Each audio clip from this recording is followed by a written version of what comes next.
سلام بچه‌ها، به چنل نایموس خوش اومدید. این ویدیو راجع به عجیب ترین مکان‌های دنیاست، پس بدون معطلی بریم ویدیو رو ببینیم. خب بچه‌ها میریم سراغ مکان اول که در ایرلند شمالی وجود داره و اسمش گذرگاه.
تیانزی چین. کوهستان تیانزی یکی از مناظر رویایی است که مثلشون نمیتونید هیچ جا پیدا کنید. این کوهستان در استان هونان چین در دره سوکی واقع شده. معنی اسم تیانزی یعنی پسر آسمان و لقب سنتی امپراتور چین است. این کوهستان داره اشکال عجیب و منحصر به فردیه. تیغه‌های بلند سنگی که در دل کوهستان مناظر عجیب به وجود میارن. یادآور افسانه‌های خدایان در آیین‌های چینی هستن. این مکان نیز مملو از آبشارها و غارهای زیبایی است و این منطقه یکی از 10 منطقه گردشگری کشور چین به حساب میاد.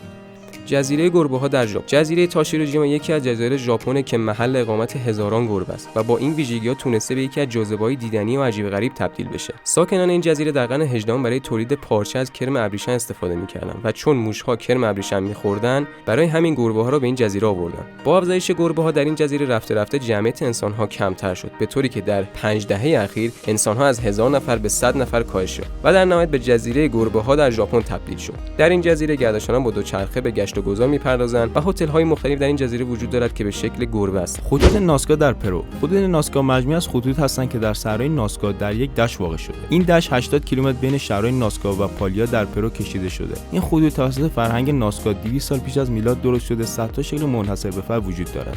از نظر پیچیدگی از خطوط ساده تا مرغ‌های مگسخوار، عنکبوت، میمون و مارمولک دارای تنوع زیادی هستند. خطوط ناسکا فقط در فضا قابل تشخیص هستند. بنابراین حدس زده شده که مردم ناسکا هرگز نتونستند کاری رو که خلق کردن به صورت کامل خودشون ببینن. این خطوط به وسیله ذوب‌اکسید آهن که با سنگریزه ساخته شده، وقتی که سنگفرش برداشته شد، آنها با رنگ روشن پدید اومدن. در این در چند صد خط ساده و شکل‌های هندسی، همچنین بیش از 70 شکل حیوان، حشره و انسان وجود داره. خب رفقا، مرسی که تا اینجا همراه ما بودید. نظراتتون رو تو کامنت‌ها بهمون بگید که کدوم مکان عجیب و غریب بودن و یادتون نره چنل خودتون رو سابسکرایب کنید، لایک کنید، کامنت بذارید واسمون. مرسی که تا اینجا همراه ما بودید. تا ویدیوهای بعدی، خدا نگهدار.